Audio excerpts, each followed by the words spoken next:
To allow alert for priority sound when using sound notification in Samsung Galaxy S23 Ultra, swipe down the top of the screen and then tap setting icon.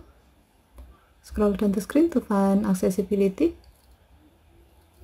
Tap accessibility and then tap hearing enhancement. Tap sound notification and then tap open sound notification. Next, tap the setting icon at the top right. Under preferences section, tap sound types.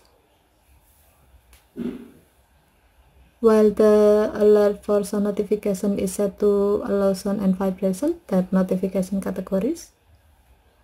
Under priority section, tap the gray on off switch next to allow notification to enable this option.